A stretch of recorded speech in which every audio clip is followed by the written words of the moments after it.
Good rising, brethren. This is Big Judah coming to you guys, California. Before I begin, give all praise to the Most High Yahweh. Acknowledgement to the Earthly Mother. Who is wisdom? Who is the Holy Spirit? Acknowledgement to Yahweh Shai. I pray the Most High blesses us lesson this evening, gives more knowledge and understanding of the events of the past in order to understand events that are currently happening on the earth. So we get a much better understanding of the things that are soon to come on the earth. Right before I came on to do this video, I saw a huge distraction just popped up on the news about them getting ready to indict, or they just indicted Donald Trump.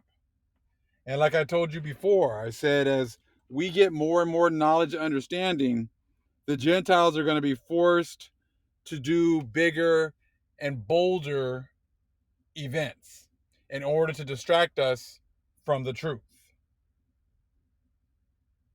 You know, there's been all presidents lie. None of them have tell the truth. So why all of a sudden is it important to hold Trump accountable for lying and not telling the truth when all presidents do it?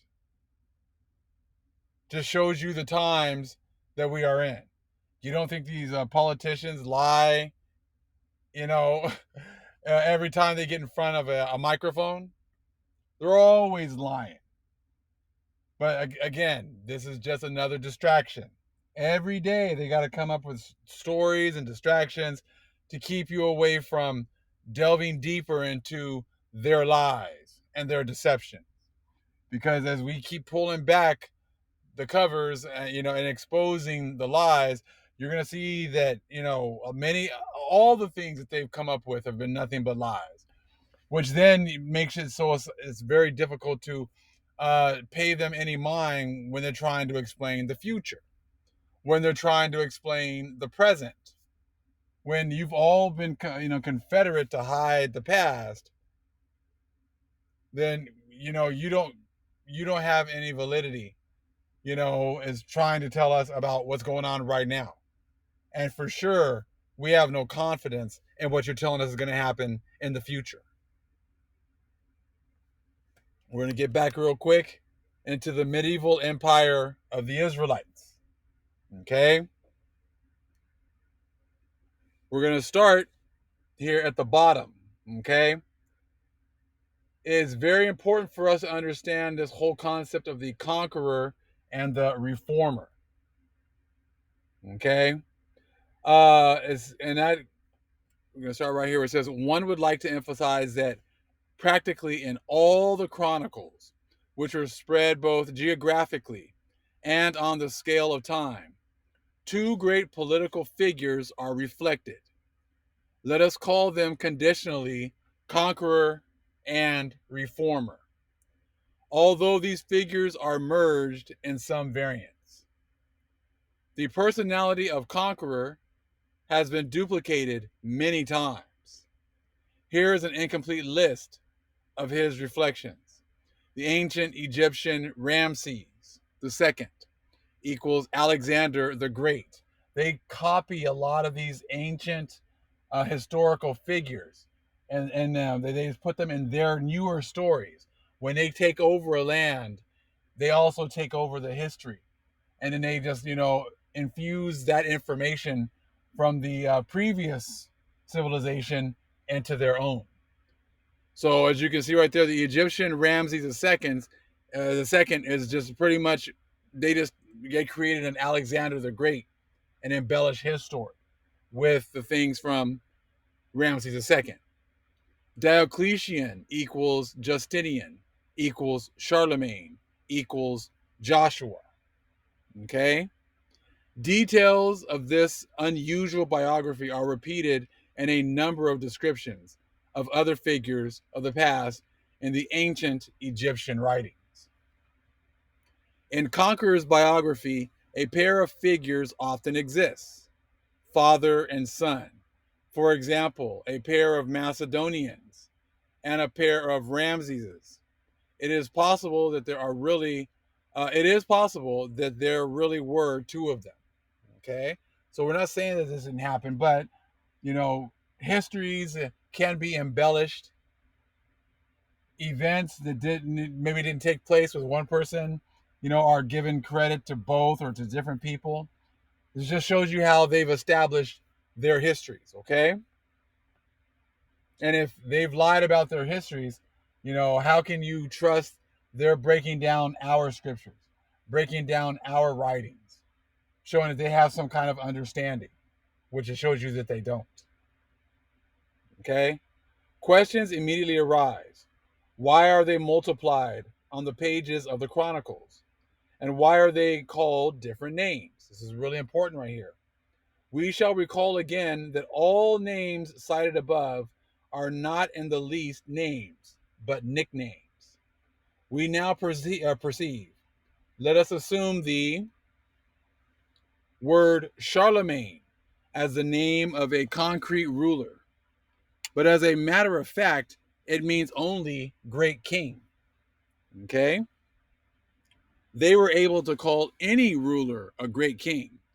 And if we then identify one particular individual as Charlemagne, then this is only on the strength of historical tradition. So it's more like a title of being like a great king. All right?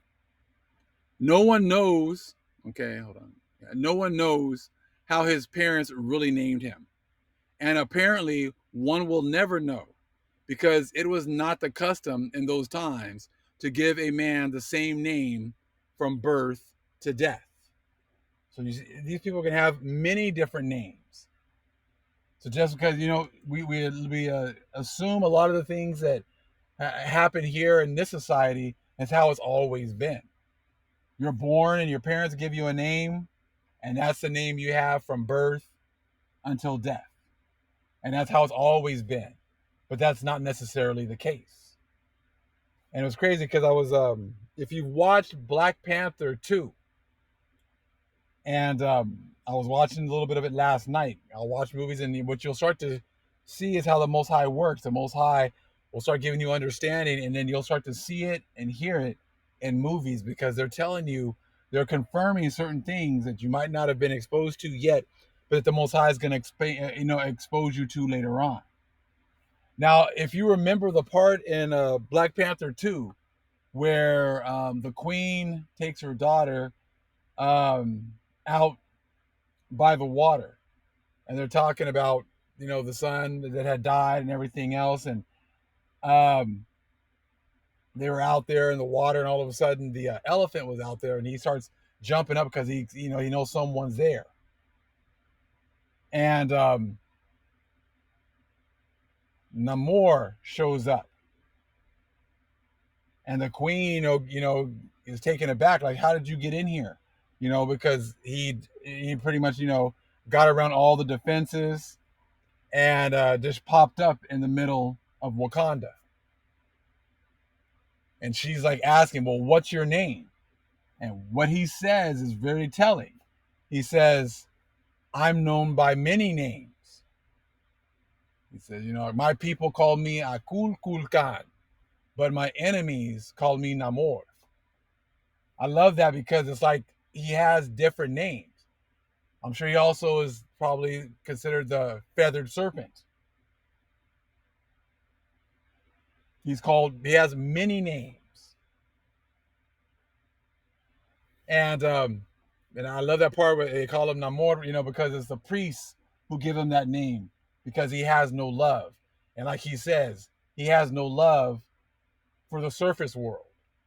But of course, in the movie, they don't talk about the things that the surface world did to his people. They just make it seem like he's a devil and he's a devil, he's evil, he's just killing people for no reason.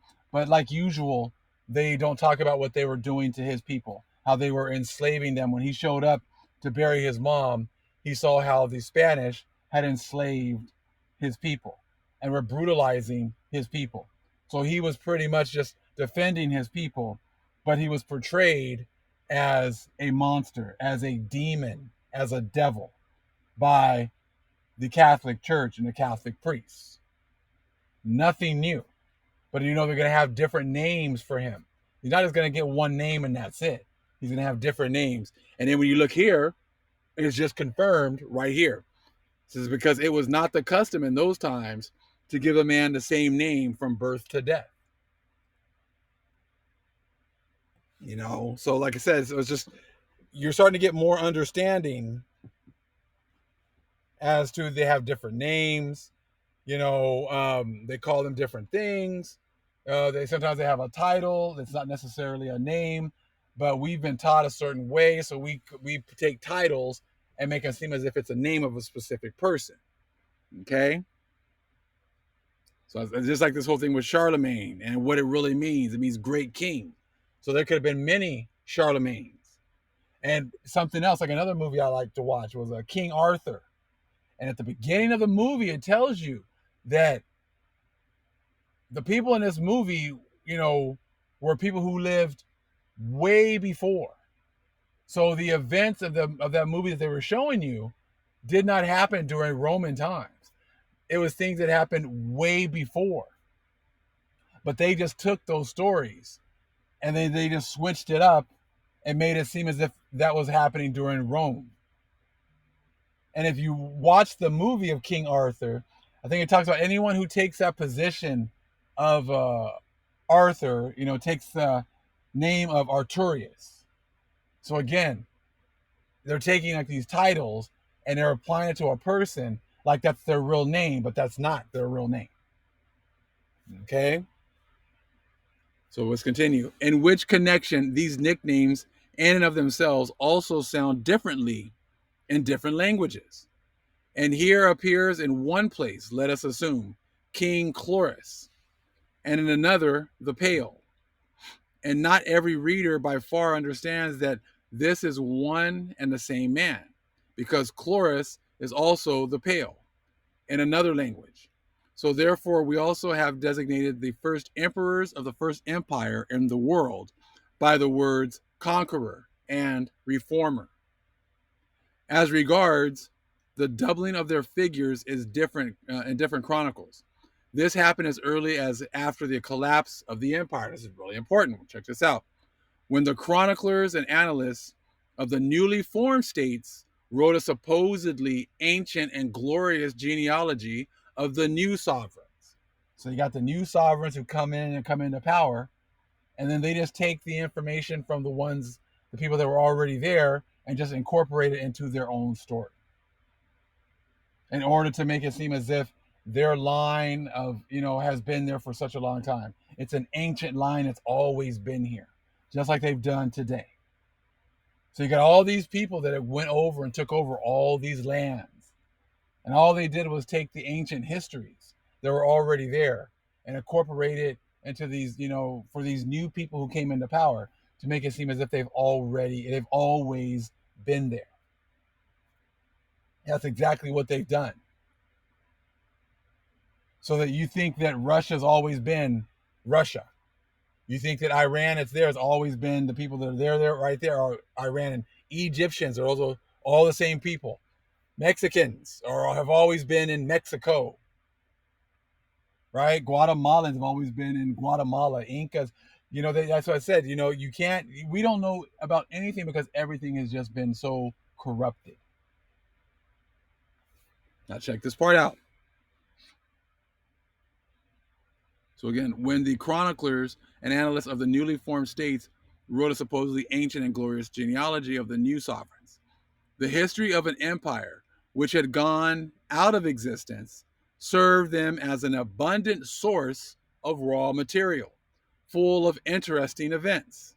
There you go. Now you see all these movies they've been making. All this, these movies they're making, they've been getting all this history worldwide from our people.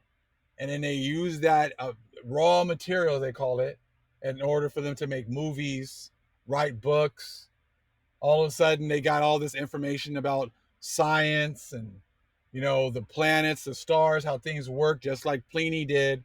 And now they start writing encyclopedias and attributing it to their people. Exactly the same way. When we know they didn't have this information, but they took it because they were the conquerors. They took that information and applied it to themselves. So again, the history of an empire which had gone out of existence served them as an abundant source of raw material full of interesting events. It was possible to draw facts out of this and to embellish these as much as fantasy or expedience required. We have seen this in the writings both about ancient Greece and about ancient Rome and about even older ancient China. You see, they people have taken this information, taken it for themselves in order to make them seem as if they are ancient, when there's nothing ancient about them, nothing ancient about the Greeks, nothing ancient about the Romans. But when you take other people's history and intertwine it with yourselves, that ancient history was not your history. It was a history that was already there in the civilization that was there before you got there and took it over. Okay? So it was extremely easy and simple to do, in as much as we have been emphasizing constantly. There were very few educated people counted in society. So very few educated people. Now you understand why, when we were enslaved, they didn't want us reading. They didn't want us to learn anything. Just like same thing, even after slavery. They didn't want. They set up a society where reading and learning, was looked down upon. It's best to be as dumb as possible. Just dribble and shoot and shut up and entertain me. Get up there and rap and sing and entertain me. That's where you're going to make your money. That's where you're going to make your mark in society. Not by reading and studying and figuring out, all the things that we've lied to you about. That's not important. Those things are not important. Hitting this ball with a bat, kicking this ball, shooting this ball, running fast, jumping high. That's what's important. You see? But now you're starting to see why. So it was extremely easy and simple to do. When there's no one, that's why we don't know our history. They didn't want us to know our history because they stole it. We don't have a history. That's why it's Black History Month. They give us the same, people to celebrate every year. They give us the same stories to listen to and talk about every year. Because they stole your history and intertwined it with their people.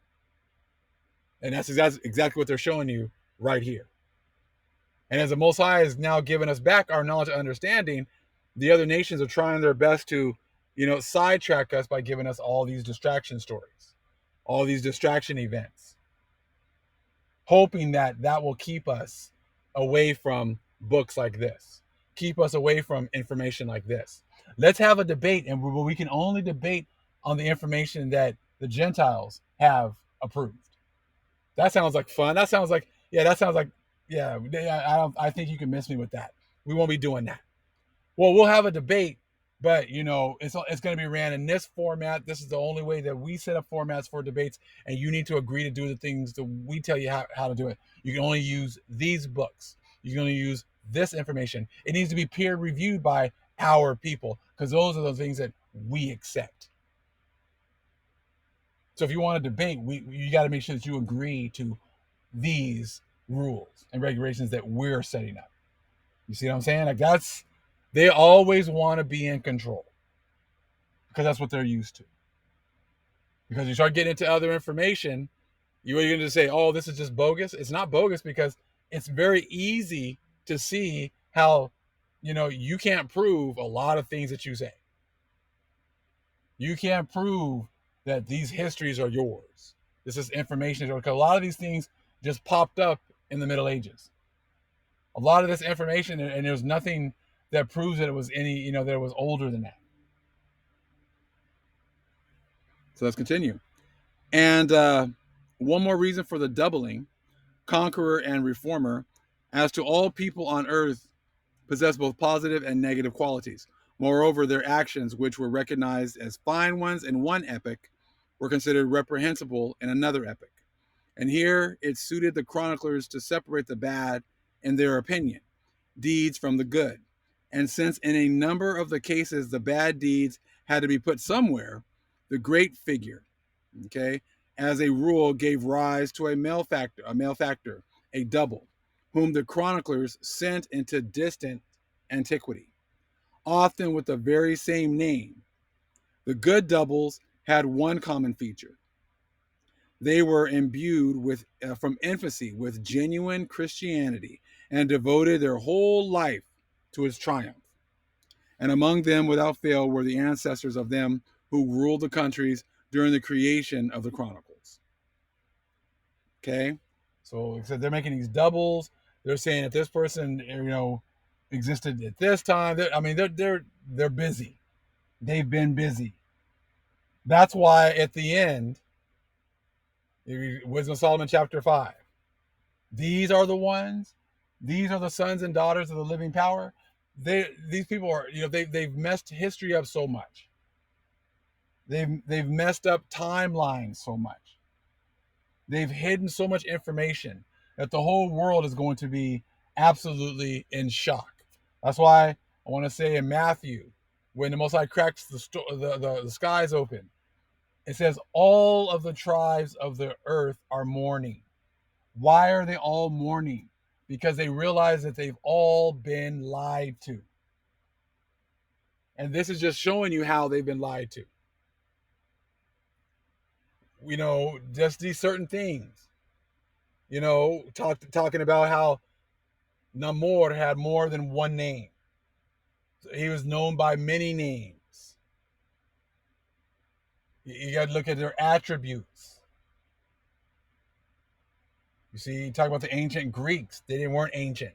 Ancient Romans, they weren't ancient. They came in and took over a land, and since they were in charge, and they killed off, the older population that actually knew what was going on, knew their history, just like they did when they came to the Americas. They killed off the old ones, so there was no one to teach the young ones about their history. Then they were able to go in and say, no, this history is mine. This history is mine. This is your history. You don't have a history. Your history started in slavery.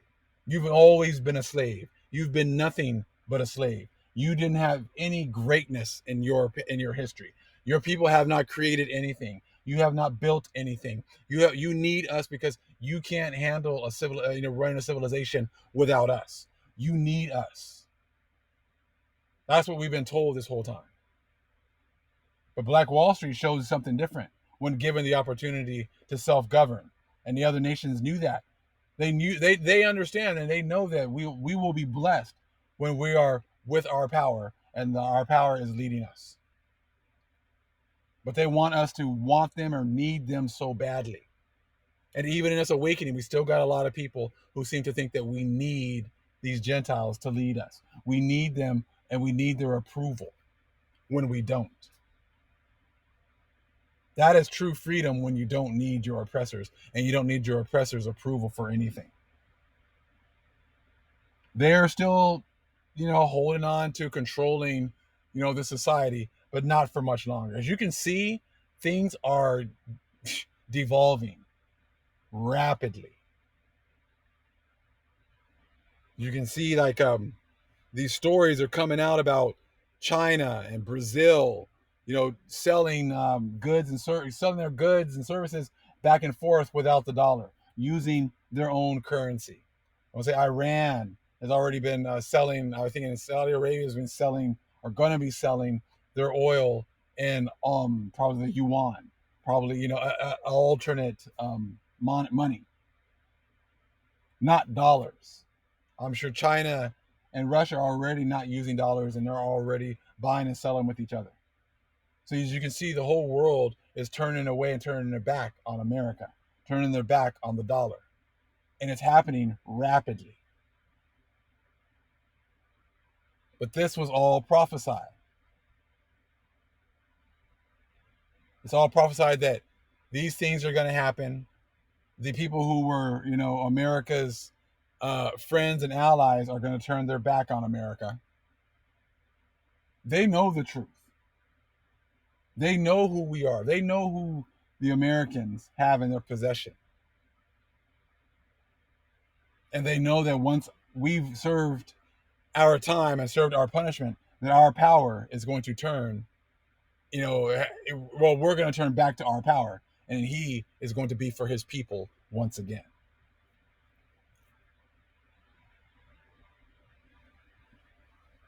The higher ups already know this. That's why they're preparing. That's why they're moving military equipment. That's why they're moving money. That's why, they are destroying or trying to destroy lands and leave a wasteland on their way out. But that's just more for them to clean up when that Isaiah 14 comes in. Isaiah 14, 1 through 3. You're going to clean this mess up. You made this mess. You're going to clean it up. And as you can tell, the Most High is giving us back our knowledge, giving us back our understanding, just like he said he would. Giving us back our traditions. Not the traditions. That's the thing with a lot of people, even in the truth. You're wanting to fight for the traditions or argue about the traditions that the Gentiles want to approve for you. I'm not worried about what the Gentiles have to say. They've been lying from jump. The Most High, as well as he knows exactly what he gave us, and he is the one that is going to make sure that we get everything back. The Holy Spirit will be sent, and she is going to be putting everything back into our memory. Has nothing to do with the Gentiles and trying to get them to tell us the truth. I don't need a Gentile to tell me the truth. Gentiles didn't lead me to this book. Gentiles didn't lead me to this understanding. The Gentiles have not opened up my understanding to this information. That's all been the Father and through the Holy Spirit that has been sent to me in order to be able to open my eyes to see these things. All praise is the Most High Yahweh. Acknowledgement to the earthly mother. Who is wisdom? Who is the Holy Spirit? Acknowledgement to Yahweh Shai. Shalom.